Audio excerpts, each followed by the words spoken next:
Hey, Alyssa. Hi everyone, how are Hi, you? guys. Good, good. How are you? Good, just living life. I definitely feel that. So, we want to welcome everyone to Passing into the Future. This is going to be our little video podcast that we're doing for the Pass Club.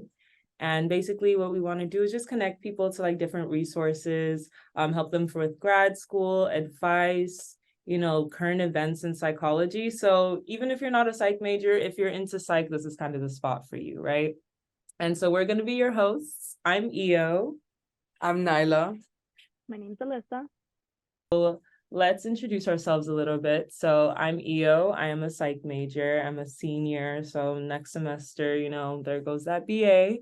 I am the past social media manager. And one fun fact about me is I have 10 siblings. That's like my go-to fun fact. I don't know. I guess my fun fact is I did martial arts. Yeah. Yeah, she really loves it's jujitsu, no? Yeah. Yeah, she And actually. Muay Thai. Yeah. Oh, and Oh, I'm so cool. sorry, and No, Muay it's okay. Thai. Yeah, she took me down one time. She showed me how to knock someone off their feet. I got a real demonstration. So I was a psych major. I already have my bachelor's in psychology. I am currently now in the counselor education program here at FIU, in the clinical mental health counseling major. I actually graduate this December with my master's, my MS in clinical mental health counseling. Um, I don't know. You guys tell me, what past position am I? You're a consultant, that position where it's like I don't work a job, I am the job. Heavy on that. I love that. Okay, I'm a consultant here. And I guess a fun fact about me is that I am obsessed with Stitch.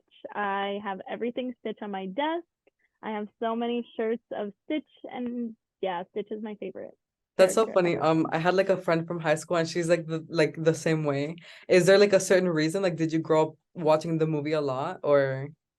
Yeah, that's actually a great question. So, no, I didn't grow up watching the movies like that. I just watched it once and I was like, oh, okay, cool. I just so happened as I was getting more into psychology and learning a little bit about like being different is okay.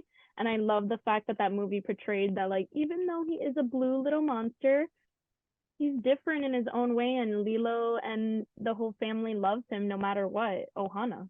Ohana means That's so family. wholesome. Yeah, That's that's so so cute. cute. I actually kind of love that. Oh, come Thanks. on. Not you having Stitch making us cry. Right. It's a little tear. Yes. Okay, So that's that's definitely one fun fact about me. And so let's see how much we actually know about some of, psych information off the top of our heads. Guys, cross our fingers. Don't judge me if I fail it. So we actually have I don't know, what position are you? Our He's announcer. the announcer, yeah. Yeah. Javi. He's gonna be asking us the trivia questions. So take it away. Four major lobes of the human brain are the frontal lobe, the parietal lobe, the occipital lobe, and the what? So who's that question for? I Neither. think well, okay, I could answer. Oh, you're giving it to the neuroscience? She's about to be a doctor one day. That's not fair. Okay, so the frontal lobe, the parietal, the The parietal. parietal lobe, parietal, sorry. Mhm. The occipital lobe, And the what? Question mark.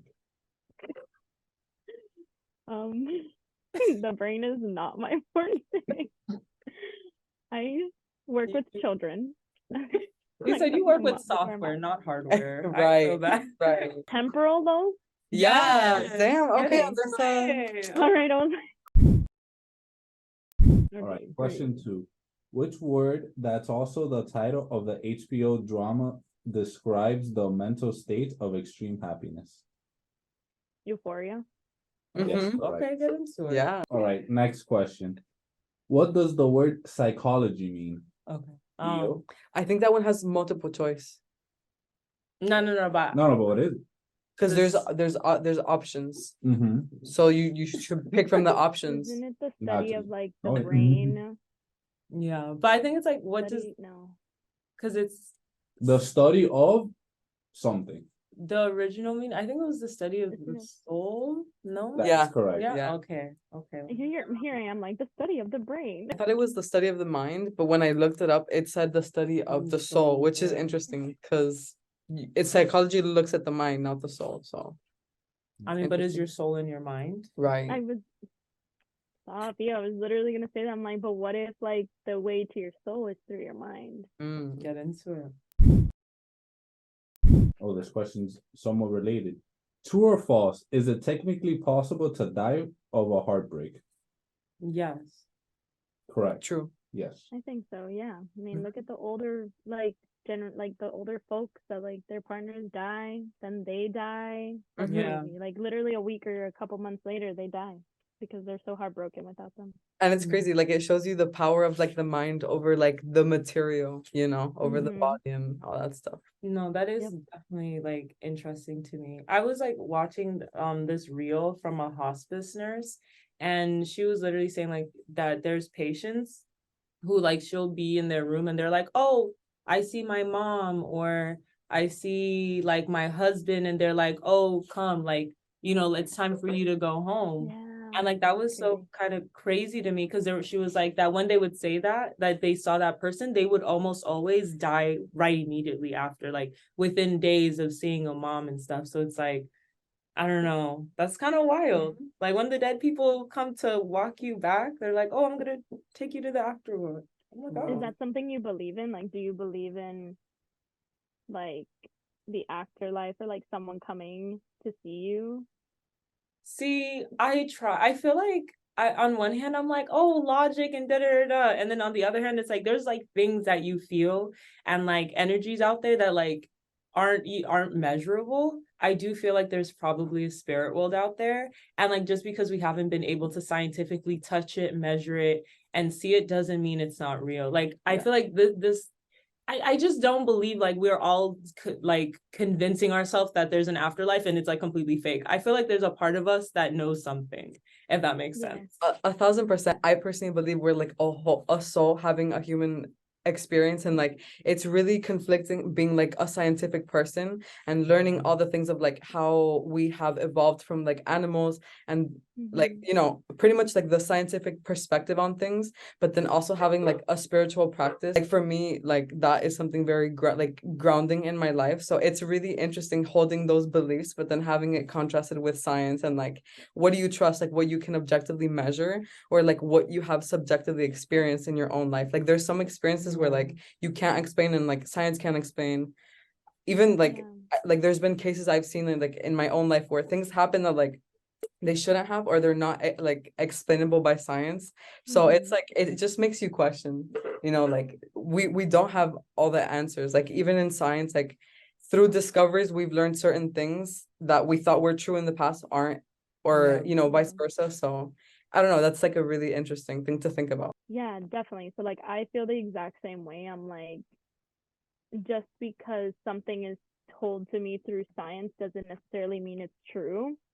Like I still believe in like the afterlife. I believe in ghosts. I believe in spirits, angels, all that good like stuff. And like there was a time where I didn't believe in that because of situations that occurred to me like through trauma. But even through that trauma, I still found a way to still kind of believe in all those things. So it's like just because like my mind was telling me one thing that was like, and I was repressing a lot of information from that trauma, like, and science was proving the reason I was repressing it, like I still came out believing like God did this for a reason, or like something did this to me for a reason, and it got me where I am, which is definitely true. I switched 360 completely what I wanted to do in life. Like I wanted to be a veterinarian, and here I am treating children with anxiety, so things happen for a reason, and I've always believed that. But in that time I did not believe that like this should have happened. Like I didn't deserve this. Like someone did something to me that like this is occurring, and like obviously my mind was playing tricks on me, and like I did not believe anything that was happening. But as I went through, I'm like, no, this happened to me for a reason, so I can be where I am, and I'm grateful that it did happen, because obviously I'm just finishing my master's. So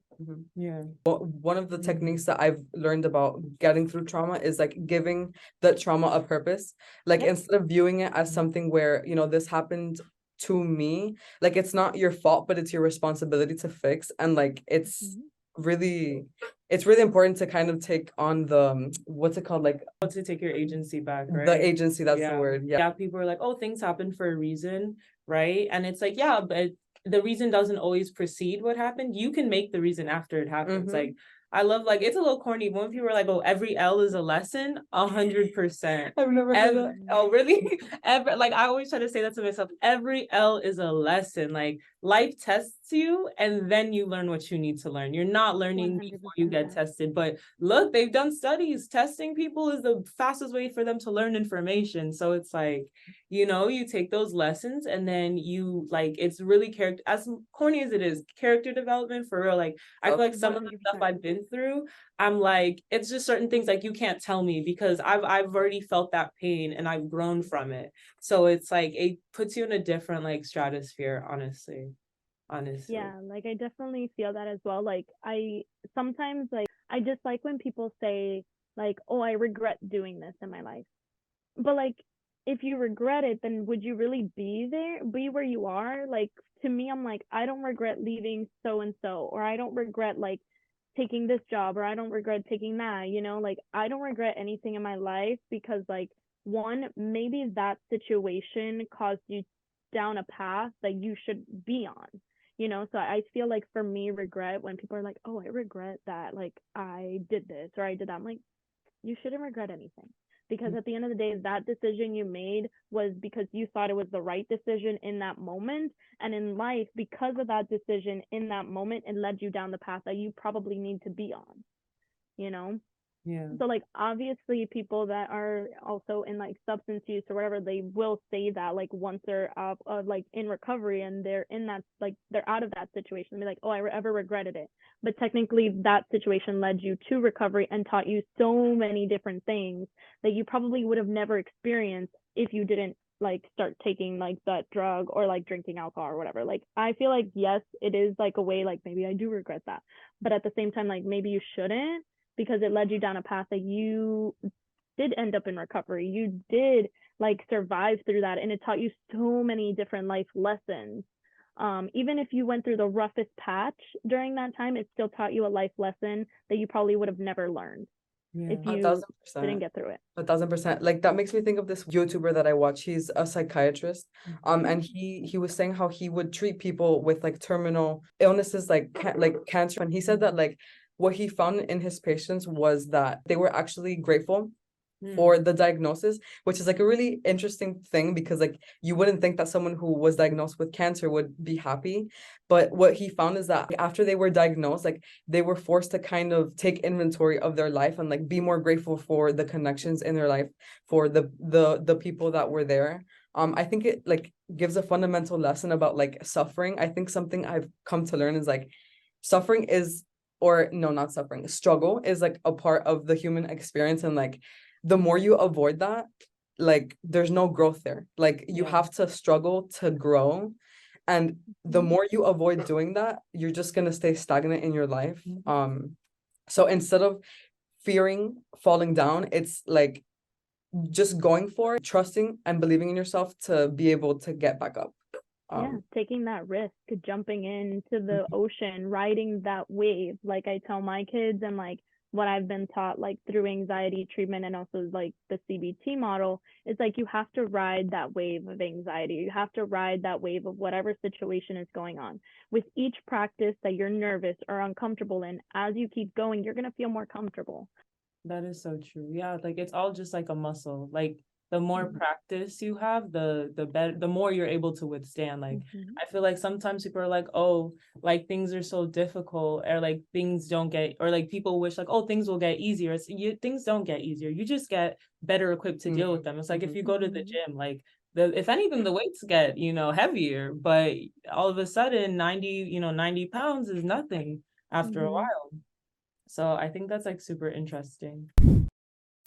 Hi guys, so we just had Fabiana join us. So we just did our little introductions. We're doing, name, major, your position at PASS, and either a fun fact or your favorite place on campus. Okay. Hello, my name is Fabiana Moran. I'm a psychology major and I'm getting a minor certificate in agroecology at FIU. My position on the PASS e-board is tabling and space scheduler. And a fun fact about myself is I love gardening. Yeah, I this love is that. President Green Thumb. I guess I'm this not a green thumb. no. Horrible. Yeah. Looks a little, a couple succulents here and there. Like it's almost impossible to kill them, Girl, please, every succulent I've owned, they don't last me long. Really? Yeah, and That's they're rough. hard to kill, but And they still die? they still die. That's I'm not a good yikes. plant mom. Oh. Rest in peace. Nah. Okay, so now we're going to transition into how did we get into psych, and also what does our future career look like, right? So let's start with why did we choose psych? I can say I chose psych because there's that like really infamous quote, right? Research is me search, and 100% research is me search. Look, the mentally ill to psych major pipeline, it's hot, it's heavy, and I'm in it. So that's why I chose psych, right? I was like, well, how does my brain work? Why does my brain work like this? And then ended up in psych, went from journalism actually, which is kind of crazy. Went through a lot of different majors. I was like, no, I want to do education, social work, this, sociology. And then I just landed in psych because psychopathology is super interesting to me. Yeah, nice. What about you, Miss Bobby? Me? Well, I got into psychology because I really was interested in the mind. I come from a different culture, so kind of seeing how culture can shape your own perspective. I always knew I wanted to do psychology, except when I took an environmental science class and I was like wanting to change my major right away, but I was going to graduate. So I was like, oh no. And I found agroecology, thankfully, which is like sustainable farming methods, which I'm really passionate about. Cool. We can get into it. Cool. All right. And Alyssa, what's your Oh, thanks. There are many reasons. So like I mentioned, I went from like wanting to be a veterinarian, being a doctor and everything, higher paid, to like psychology, which the pay obviously is not as good, but like why I got into psychology was because of that situation. I actually am diagnosed with PTSD because of a certain situation that occurred to me, and we'll eventually get into it later on. But because of that experience that I had, I wanted to treat kids or adolescents in the same way that my therapist helped me through that trauma. So I wanted to be that extra person or that extra support for them, just like my therapist was for me. So I went in with like the experience I had, and I was like, I want to be there for kids. And I mean, I love kids, like not in like a weird way, but like I love kids. Like kids are amazing to me. Like the way that they just kind of shape, and like they can kind of like how do I say this, like mold into the experience they're in. I just love that because you can impact a child more and like kind of like help them through that experience better than like an adult that's like so set in their ways. So like I need to be in control of the situation, like that's so hard to kind of see progress versus a kid, you see so much progress in a matter of months. So I just love that. I think that's actually a really cool reason. Like, I would love to focus on the opposite aspect of it. Like, the population I would want to work with is like the adults where like they're more set in their ways. And I feel like when you get to that age and like you see therapist after therapist and like you haven't improved, you think that there's kind of no hope for you or like that there's no avenue of getting better. So like I would actually like love to work with adults because I don't know, like it's never too late to like change. And I think giving them hope is like a really cool part of why I think I do psych. I think the same with like you, that like the mental illness to psychology pipeline is real. I think having like have like a big period of like depression in my life, like you learn to I don't know, you kind of learn to like deal with it kind of, and like I feel like learning about the mind has brought me a lot of peace, and I feel like I want other people to experience that same, like self-awareness. So next up is, where do we see ourselves in 10 years? I can go. I see myself already licensed. I also see myself like in a private practice treating kids with anxiety. I also speak Spanish, so I want to be a bilingual therapist, English, Spanish, treating kids with anxiety, and also a family, obviously. Very Get important. into Yes, it, yeah. for sure. Because we know the Cuban parents, they're gonna, oh, you have a degree? Oh, that's so good for you. Where are my grandbabies? Right. Even regardless, with or without a degree, they're still asking that. Like, where are my grandchildren? Do you have a boyfriend? Do you have a girlfriend? Like, no. I am focusing on school. Leave me alone. As you should. You Agreed. come first, girly. Exactly. 100%. But who wants to go to next? 10 years. I'd like to go. Where's So Bobby at? for me, as an immigrant to this country, I feel such a privilege to be able to study here, and I'd love to be able to give back something to my home country through academic research. I want to study the culture, and like on that topic of women's roles in society, I think a big impact that these kinds of cultural values have had on me is kind of the lack of education when it came to what happens during pregnancy, how does pregnancy happen, how to protect yourself sexually, how to make sure you feel comfortable and safe with somebody in a certain situation.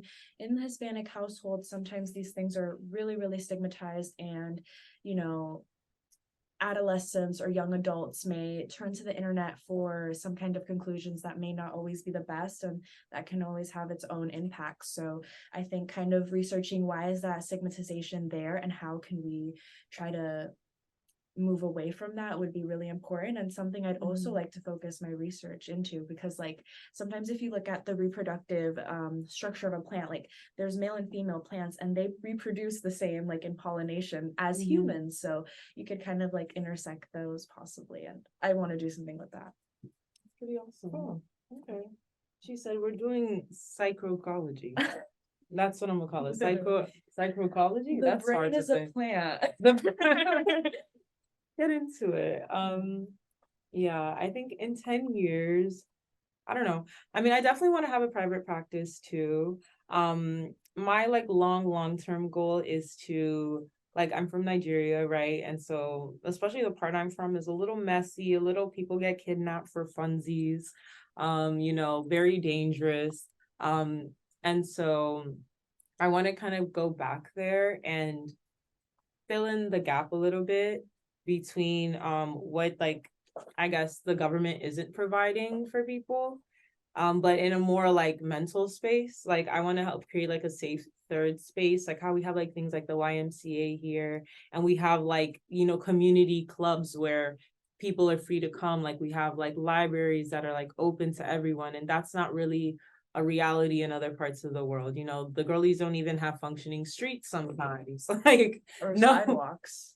sidewalks. What is that? You know what I mean? Like, and you really see the way like politicians will be like, oh, I'm gonna build a road right here. The road is made out of the same dirt that land has been made out of for the past 1,000 years. Like, let's get it together. So I know like I can't fix all those big issues. I'm not a politician, but what I can do is kind of come in, create a community space where people can at least know that there's a safe space to kind of escape that, and a space where that they can, have just have their humanity like validated and reassured, and like, a space where kids can be and not be worried about like getting into trouble or anything. So that's kind of like my 10-year goal, hopefully. I'd also love to do research on the continent, because there's a lot of gaps in research when it comes to Africa. There's a lot of information that either on one hand, like it's predatory. So like the West goes to Africa to get information, but it's not for free. And then on the other hand, there's a lot of stuff that we just don't like know, right? So I want to, I guess, plug in that gap. I like that. I definitely resonate with the idea of like having a community like project type of thing to kind of give back and like to create like a safe space. Like also talked about having like a third space, which is like, kind of a place where people used to just kind of hang out. And I feel like throughout time we've lost like the presence of third spaces. So I think it would really be a cool idea to have one like that. Yeah, but for my 10-year goal, I think I'll be in residency because I'm like on the pre-med track. So it would be 4 years of med school, 4 years of residency, and then so then I would be finished with residency. I don't know, I see myself being hopefully a licensed physician, working with, I really like veteran population and like drug abuse. So I would love to look at like the cycle of addiction. I feel like people really aren't taught how to regulate that, and like what you resist persists, and like if you don't deal with it, just because you're not conscious of it doesn't mean that it's not affecting you in everyday life. Like that can manifest as like being overly aggressive, or like you will be too detached. So I feel like just teaching people how to regulate their emotions is something that I really see myself doing. Self-awareness is like a really big key in like my life, so I would want to disseminate that to other people. I just want to help people, man. Like that's that's the goal. Thank you guys so much for joining us on our little intro episode of Passing into the Future. So we are not podcasters or whatever that job is. This is kind of an experimental little project we're working on. So just there's gonna be some. So they're gonna be some hiccups and bumps, as you can see.